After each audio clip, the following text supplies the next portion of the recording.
రాజేంద్ర ప్రసాద్ గారి గురించి మా గురువుగారు చెప్పారు, పి మస్తుండ గారు. వాళ్ళిద్దరిది చాలా మంచి కాంబినేషన్. తర్వాత ఆయన ఎంత గొప్ప వ్యక్తో ఆయన సినిమాలో నేను యాక్ట్ చేశాక తెలిసింది. హబీబుల్లా రోడ్లో వాళ్ళ ఇంటి ఎదురుగుండానే ఉండేవాళ్ళం మేము. ఆ స్టైలే వేరు. ఊటీలో హోటల్స్కి ఈయన వెళ్తున్నాడంటే హోటల్లో ఉన్న వాళ్ళని ఖాళీ చేయించి ఈయనకి ఇచ్చేవారట. అంత ఇష్టం. మేనేజ్మెంటే కాదండి, అక్కడ ఉన్న సిబ్బందికి కూడా. చాలా గొప్ప వ్యక్తి అండి ఆయన. ఆయన తీసిన సినిమాలు కూడా నిముత్యం. నేనంటే చాలా ఇష్టం ఆయనకి. ఒక వ్యక్తిని ఇష్టపడితే ఆ వ్యక్తిని ఫాలో అవ్వాలని నమ్మే వ్యక్తిని నేను ప్రొడక్షన్ స్టార్ట్ చేశాక నా ప్రొడక్షన్లో ఏ రోజు ఒక చిన్న కంప్లైంట్ కూడా ఉండేది కాదు. పేమెంట్ విషయంలో కానీ, ఫుడ్ విషయంలో కానీ నాకు ఆదర్శ ప్రైడ్ ఆయన పివి రాజేంద్ర ప్రసాద్ గారు. ఆ విషయం ఆయన ఒకసారి జగద్బాబు చెప్తే ఆయన బర్త్డేకి పిలిచిన 3 వ్యక్తుల్లో నేను ఒక వ్యక్తిని. ఒక 8 years బ్యాక్ ఆయన లేకపోవడం ఉన్నది దురదృష్టకరం. కానీ నాలాంటి భక్తులు, నాలాంటి శిష్యులు ఆయన మాత్రం ఎప్పుడు ఫాలో అవుతూనే ఉంటారు. మంచి సార్, థ్యాంక్ యూ సార్, ఈ అవకాశం కల్పించారు. Thank you. రాజేంద్ర ప్రసాద్ గారు అని స్ఫురించడం లేదు మనకు. దసరా బుల్లోడు అనగానే నాగేశ్వరరావు గారు గుర్తొస్తున్నారు.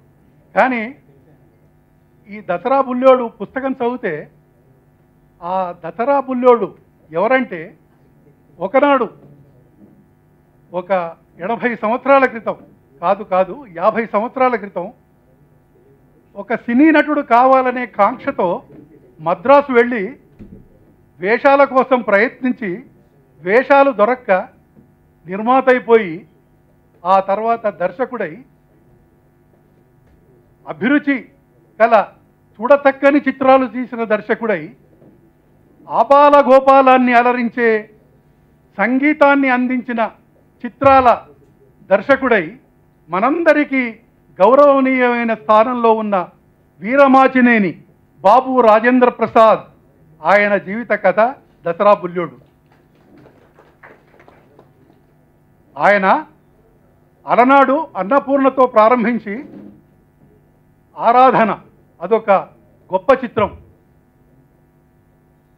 ఆరాధన తర్వాత అంతస్తులు, అంతకుముందు ఆత్మబలం, ఆస్తిపరులు, అదృష్టవంతులు, అక్కా చెల్లెళ్ళు, ఇలా 7 చిత్రాలు నాగేశ్వరరావు గారితో హీరోగా తీసి జనంలో ఒక తరాన్ని ఉర్రు తొలగించిన నిర్మాత ఆయన. ఆనాటి పాటలు, ఆ పాటలే మాలాంటి వాళ్ళు, మా తరం వాళ్ళని ప్రభావితులను చేసింది. సినిమా వైపు, సినిమా సంగీతం వైపు మొగ్గు చూపేలాగా చేసింది. అలాంటి చిత్రాల దర్శకుడుగా ఆ తర్వాత అంటే దసరా బుల్లోడుతో దర్శకుడైనాడు. నాగేశ్వరరావు గారి సలహా మేరకు దర్శకుడై దసరా బుల్లోడు మొదట తీశాడు. ఆ తర్వాత కొన్ని చిత్రాలు తీశాడు. హిందీలో, తమిళంలో కూడా చిత్రాలు తీశాడు ఆయన. అంతేకాదు పిచ్చి మహారాజు లాంటి చిత్రాన్ని ఆయన సిబ్బంది కోసం, ఆయనతో పాటు పనిచేసిన సిబ్బంది సంక్షేమం కోసం దానికి వచ్చిన లాభాలను పంచిపెట్టాడు. అలాంటి నిర్మాత బహుశా భారతదేశంలో ఉండి ఉంటాడు. అంతేకాదు మరొక చిత్రం ఆయన తీశాడు కేవలం మిత్రుల కోసం. అట్లా ఆయన ఎందరినో ఆదుకున్నాడు. ఆయన చేతికి వెన్నెముక లేని నిర్మాత. అంటే చేతికి ఎముక, వెన్నెముక కాదు ఎముక లేని అంటే బహుశా కొత్త పిల్లలకు అర్థం కాకపోవచ్చు ఆ నుడికారం. అర్థం చేసుకునే ప్రయత్నం చేస్తే తెలుగు దానంతట అదే వస్తుంది. అందుకని విప్పి చెప్పడం లేదు నేను. ఇట్లా ఆయన చరిత్రను, ఇంకా ఇలాంటి చిత్రాలు, ఈయన మన ఇక్కడ కోఆపరేటివ్ సొసైటీకి అధ్యక్షుడిగా ఉండి ఎంతో సేవ చేశాడు. ఆలయం కరుణాలయం నమామి భగవత్పాదం శంకరం లోకశంకరం. ఈరోజు ఇక్కడికి రావడం నాకు చాలా ఆనందంగా ఉంది. ఎందువల్లంటే మొదట నేను చెప్పవలసింది, నేను దసరా బుల్లోడు గురించి రాలేదు, అది నా సబ్జెక్ట్ కాదు. ఎందువల్లంటే ఒక జగద్గురు శంకరాచార్య పీఠానికి అధిపతిగా ఉండి దైవ సన్నిధానానికి పీఠాధిపతిని కాబట్టి ఇక్కడికి వచ్చాను. మరి ఎవరి కోసం వచ్చారు ఇక్కడికి అంటే, నిక్కచ్చిగా దసరా బుల్లోడు గురించి రాలేదు, కానీ విబి రాజేంద్ర ప్రసాద్ గురించి వచ్చాను. విబి రాజేంద్ర ప్రసాద్ అంటే నాకు అత్యంత ప్రాణం. ఎన్నో సంఘటనలు, ఈ దైవ సన్నిధానం విశాఖ శ్రీ శారదాపీఠానికి హ్యాండ్ ఓవర్ చేసిన తర్వాత ఆయనకి నాకు ఎన్నో రకాల అనుభూతులు, ఎన్నో విషయాలు పంచుకోవడం జరిగింది. నిజంగా విబి రాజేంద్ర ప్రసాద్ దగ్గర ఇప్పుడు నవీన యువతరం నేర్చుకోవాల్సింది చాలా ఉంది. మా భగీరథ విబి రాజేంద్ర ప్రసాద్ గురించి చాలా చెబుతూ ఉండేవాడు. ఒక రఘుపతి వెంకయ్య అవార్డు అనుకుంటా, అది రావాలి అంటే ఆ రోజుల్లో భగీరథ గారు లేక కాజా సూర్యనారాయణ, ఈ అవార్డు గురించి నాకు కావాలని కోరిక లేని వ్యక్తి ఎవడైనా ఉంటాడండి? అందులో సినిమా వాళ్ళు అవార్డులు అంటే ఏ రంగానికి అక్కర్లేదు, మా రంగానికి కావాలని కోరుకునే సినిమా వాళ్ళలో విబి రాజేంద్ర ప్రసాద్ అవార్డుల గురించి ఎప్పుడు కోరుకోడు. ఆ రోజైతే ఇష్టపడలేదు. నేను అప్పుడున్నా. ఈ భగీరథ, కాజా సూర్యనారాయణ వీళ్ళు ఆయన బతిమాలి ఒప్పించి ఆ అవార్డు కోసం మొట్టమొదటి ఏ వ్యక్తికి చెప్పారు తెలుసా? మా రమణాచారికి. నేనైతే ఒక గర్వంగా చెబుతున్నా, ఎవరెవరి కార్యక్రమాలకైనా ఎవరైనా వస్తారు కానీ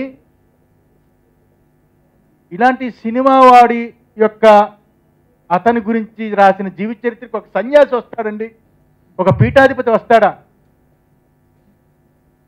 రమణాచారి అంటే ఆయన మీద నాకున్న గురి మీకు అర్థమవుతుంది. ఆయన అంటే నాకు అంత ఇష్టం.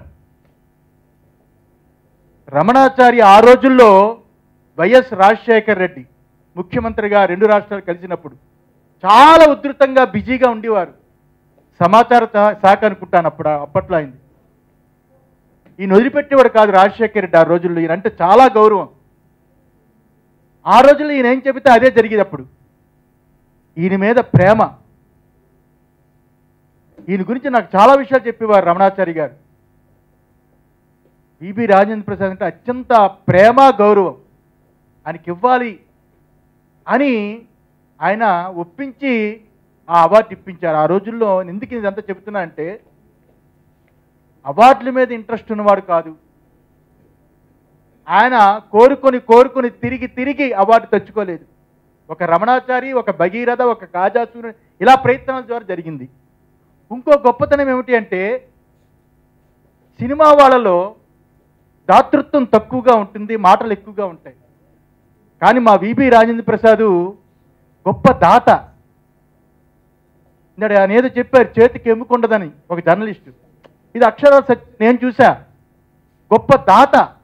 ఆ దాతృత్వం వర్ణనాతీతం. ఇంకా సర్వీస్ అంటారా? ఆ దైవ సన్నిధానంలో ఎవరైనా టీ తాగి, కాఫీ తాగి గ్లాస్ కింద పెట్టేస్తే ఆయన హోదా ఏంటో కూడా చూడకుండా ఆయన టీ గ్లాసో కాఫీ గ్లాస్ తీసి పక్కన పెట్టి దైవ సన్నిధానం అంతా నీట్గా ఉండాలని కోరుకునే వ్యక్తి విబి రాజేంద్ర ప్రసాద్. ఈరోజు దైవ సన్నిధానం ఇంత అత్యద్భుతంగా వెలుగొందుతుంది, విరాజిల్లుతుంది అంటే ఆ రోజుల్లో విబి రాజేంద్ర ప్రసాద్ చేసిన గొప్ప సర్వీసు. ఆ సినిమాలు, వాటి యొక్క షూటింగ్లు, ఆ ఈవెంట్లు ఎలా చేశాడో నాకైతే తెలియదు. కానీ ఒక దేవాలయాన్ని ఇంత అత్యద్భుతంగా జాతికి అంకితం చేయడానికి మొట్టమొదటి వ్యక్తిగా దైవ సన్నిధానానికి విబి రాజేంద్ర ప్రసాద్ ఉండి అధ్యక్షుడిగా జాతికి అంకితం చేశాడంటే అని ఎంత గొప్ప ప్లానరో అర్థమవుతుంది. ఆ అన్ని రకాల ఉద్దేశాలతో ఈరోజు భగీరథ అంటే నాకు చాలా గౌరవం, ప్రేమ. ఎందువల్లంటే ఈ దైవ సన్నిధానం ఆ రోజుల్లో నిలబడింది అంటే ఆయన ఒకడు. అదొక సమిధ. ఎంతెంతో పెద్ద ఈవెంట్లు చేసి ప్రజల్లో తీసుకెళ్ళి మీడియాను తీసుకొచ్చి మీడియా వాళ్ళందరితో పరిచయం చేసి ఈ మీడియా ద్వారా కోట్లాది మంది జనాలకి ఈ దైవ సన్నిధానం తెలియాలని తాపత్రయపడిన వ్యక్తి విబి రాజేంద్ర ప్రసాద్. ఆయనకి ఉన్న కమ్యూనికేషన్ అది. అందులో ఆయన పిలిచాడు, మీరు దీనికి రావాలి, తప్పకుండా రావాలంటే నేను ఆలోచించా, ఈ దసరా బుల్లోడు ఏంటి, పుస్తకం పేరేంటి, నేను రావడం ఏంటని. కానీ పేరు పుస్తకం పేరు అవ్వచ్చు, కానీ నాకు కావాల్సింది రాజేంద్ర ప్రసాద్. విబి రాజేంద్ర ప్రసాద్ గురించి వచ్చాను, చాలా సంతోషమైంది. వాళ్ళ అబ్బాయి, పెద్ద అబ్బాయి కూడా వచ్చాడు. ఆయన ఎక్కడ ఉన్నా ఆ దేవతల యొక్క అనుగ్రహం పరిపూర్ణంగా ఉండాలని మనసారా కోరుతూ ఆశీర్వదిస్తూ ముగిస్తున్నాను. నారాయణ. విబి రాజేంద్ర ప్రసాద్ గారి కుమారులకు, ముఖ్యంగా రాంప్రసాద్ గారు, సభలో ఉన్నటువంటి పెద్దలకు అందరికీ నమస్కారం. ఇది భగీరథ గారి మలిముద్రణ. ఈ వేదిక మీద కాజా సూర్యనారాయణ గారు కూడా ఉన్నారు, వారికి కూడా నమస్కారం. ఒక పుస్తకం ప్రథమ ముద్రణ తర్వాత మలిముద్రణకు రావాలని చెప్పంటే అందరి ఆదరణ నోచుకుంటే తప్ప పుస్తకం మలిముద్రణకు రాదు. ఈ మలిముద్రణ చాలా ఆశ్చర్యకరంగా ఒక పీఠాధిపతి చేతి మీదుగా ఆవిష్కరింపబడింది అని చెప్పనంటే, స్వామివారే స్వయంగా చెప్పుకున్నట్టుగా అది దసరా బుల్లోడు ఆవిష్కరణ కాదు, విబి రాజేంద్ర ప్రసాద్ గారి యొక్క మంచితనాన్ని నేను ఆవిష్కరించినానని చెప్పిన వారు చెప్పుకున్నందుకు వారికి పాదాభివందనాలు. దైవ సన్నిధానం అనేటువంటిది ఈ ప్రాంతంలో, ఈ జంక్షన్లో ఏర్పరిచి కోడికూతతో ఏ అర్ధరాత్రి వరకు కూడా బిజీగా ఉండేటువంటి వాతావరణంలో ప్రశాంతత కోసమని, పవిత్రత కోసమని, మానసిక ఆరోగ్యం కోసమని, శారీరక దార్ఢ్యత కోసమని చెప్పని, కుటుంబ భవితం కోసమని, ఇవన్నిటిని ఆలోచించి ఇక్కడ దైవ సన్నిధానం ఉంటే బాగుంటుందని చెప్పని ఆలోచించి దాన్ని వెలుగులోకి తీసుకురావడమే కాకుండా ప్రకాశమానం చేసినటువంటి పెద్దలకు అందరికీ కూడా ఈ సందర్భంగా నమస్కారాలు. ఆ దైవ సన్నిధానానికి స్వరూపానందేంద్ర స్వామి వారు ఆశ్రమంగా దాన్ని స్వీకరించినారు. వారే పలికినట్టుగా విబి రాజేంద్ర ప్రసాద్ గారికి రఘుపతి వెంకయ్య అవార్డు వచ్చిన సందర్భంగా నేనే స్వయంగా వారి ఇంటికి వెళ్ళి, మీకు రఘుపతి వెంకయ్య అవార్డు వచ్చినందుకు మీకు కంగ్రాచులేషన్ సార్ అని చెప్పి నేను మళ్ళీ ఆఫీస్కి వెళ్ళినాను. అప్పటి నుంచి మా ఇద్దరి మధ్య పరిచయం చాలా గొప్పగా, అనుబంధం చాలా గొప్పగా ఉండింది. నాతో వారు ఎప్పుడు మాట్లాడినా దేవాలయపు ప్రసాదం ముందు ఇచ్చిన తర్వాతనే వారు నాతో పలకరించేవారు, నన్ను పలకరించేవారు. జన్మతః నేను సంప్రదాయవాదినైనా వారు అందించినటువంటి ప్రసాదం తీసుకున్న తర్వాత సంప్రదాయం అంటే ఇలా ఉండాలని చెప్పని తెలుసుకోవడానికి ఒక మంచి ఆస్కారం కలిగించినటువంటి పెద్ద మనసున్నటువంటి వ్యక్తి విబి రాజేంద్ర ప్రసాద్ గారు.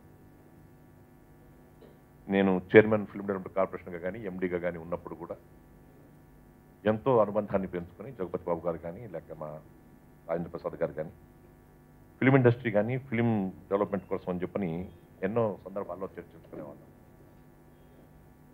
ఇంతకుముందు మా ఉడేవర్లు గారు చెప్పినట్టుగా వారు తీసినటువంటి చిత్రాలన్నీ కూడా ఇవాళకి కూడా మనం జ్ఞప్తికి పెట్టుకునే చిత్రాలు, ఇవాళకి కూడా ఎన్నిసార్లు అంటే అన్నిసార్లు చూడగలిగేటువంటి చిత్రాలు.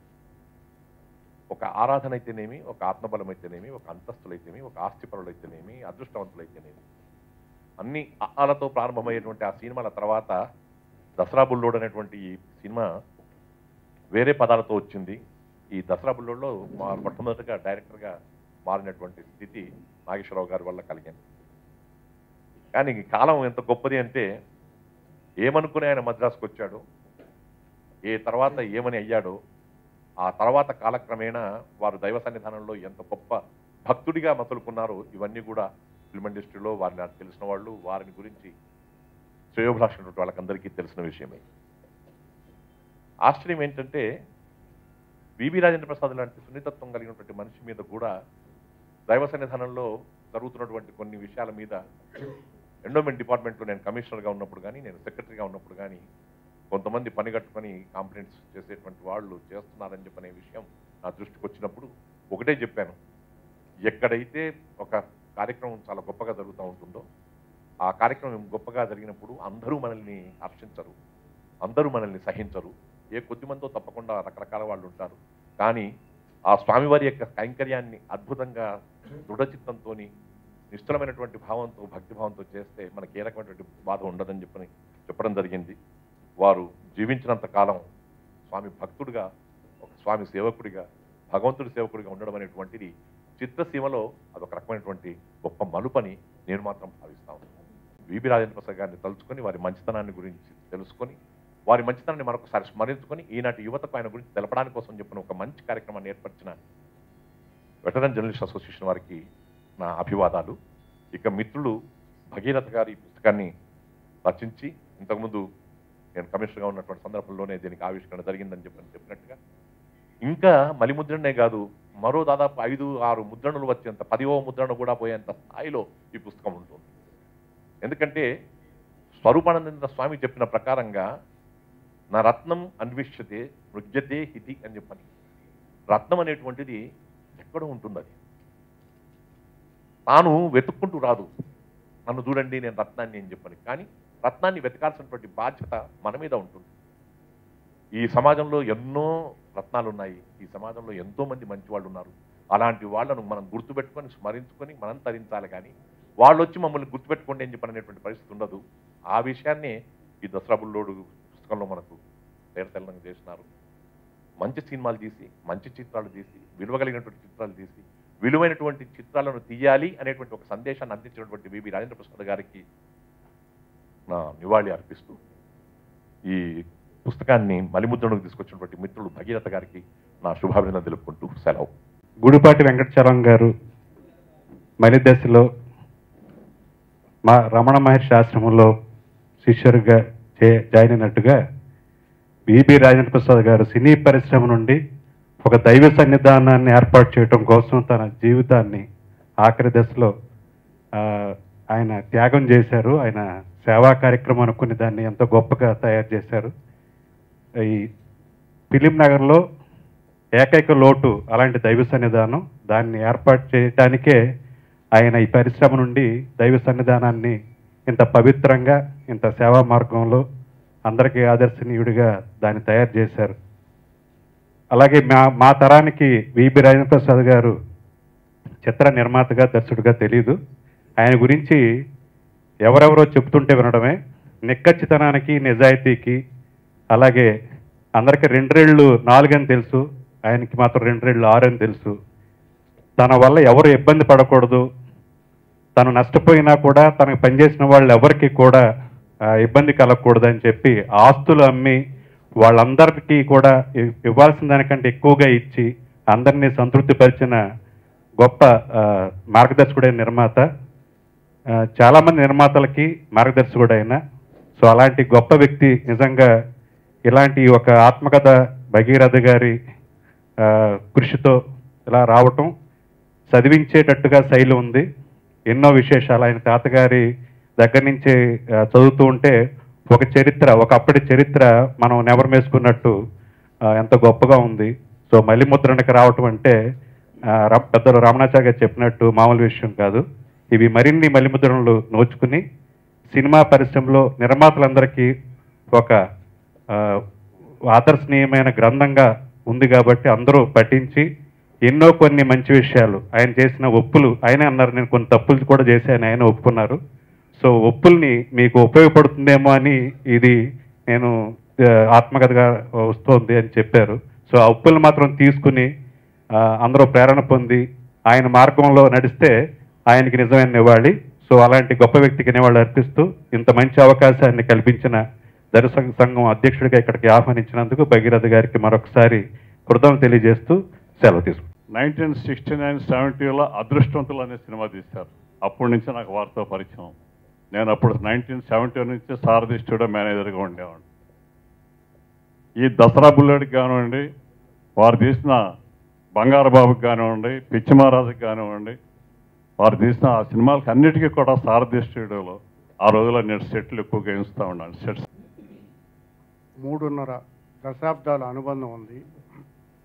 ఆయన గురించి ఆయన కుటుంబ సభ్యుల కంటే కూడా నాకు ఎక్కువ తెలుసు.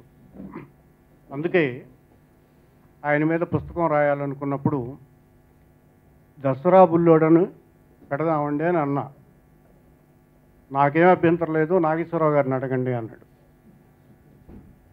నాగేశ్వరరావు గారి ఇంటికి వెళ్ళి ఇట్లా బుక్ రాస్తున్నామండి, ఇట్లా పెడదాం అనుకున్నామంటే, దసరా బుల్లోడు నువ్వెట్లా పెడతావు, అది నా టైటిల్ కదా అన్నాడు.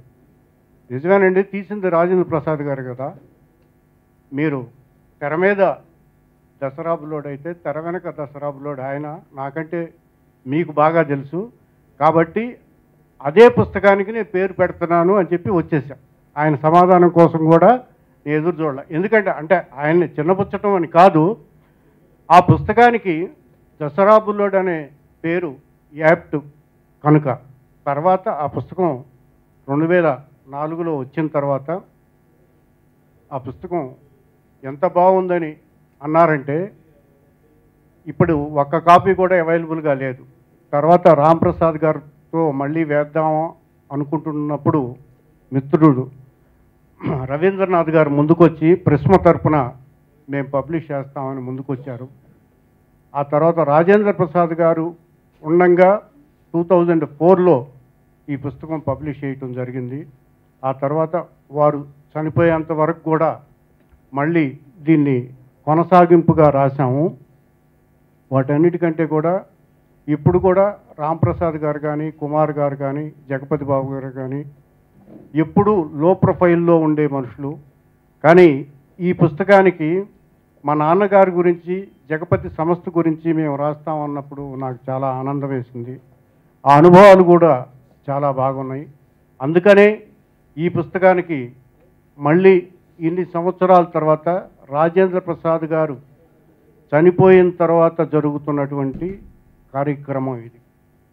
అందుకే 2 వారాల క్రితం ఈ కార్యక్రమాన్ని ఏర్పాటు చేద్దాం అనుకున్నా కూడా నాకు అత్యంత ఆత్మీయులు మా రమణాచారి గారు, పూజ్య స్వామీజీ గారు, వారిద్దరు లేకుండా ఈ కార్యక్రమం వద్దని నేను అనుకున్నాను. రమణాచారి గారితో అంటే నేను వచ్చిన తర్వాత పెట్టుకుందామన్నారు. స్వామీజీ గారు కూడా చెప్పారు. ఇవాళ ఈ కార్యక్రమాన్ని ఏర్పాటు చేయటం జరిగింది.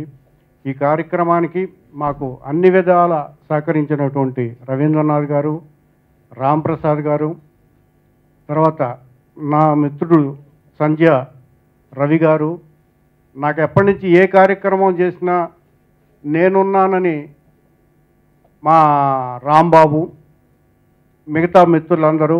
తర్వాత ఈ కార్యక్రమం ఉంది అనగానే మన అసోసియేట్ నుంచి పెట్టుకుందామని ప్రోత్సహించినటువంటి మా వరదాచారి గారు, ఉడైవర్లు గారు, లక్ష్మణరావు గారు, మా అందరికీ కూడా, తర్వాత మా దైవ సన్నిధానం చైర్మన్ మురళీమోహన్ గారు, కార్యదర్శి కుటుంబరావు గారు, కాకర్ల కృష్ణ గారు, మిగతా మిత్రులందరికీ కూడా పేరు పేరున కృతజ్ఞతలు తెలియజేస్తున్నాను.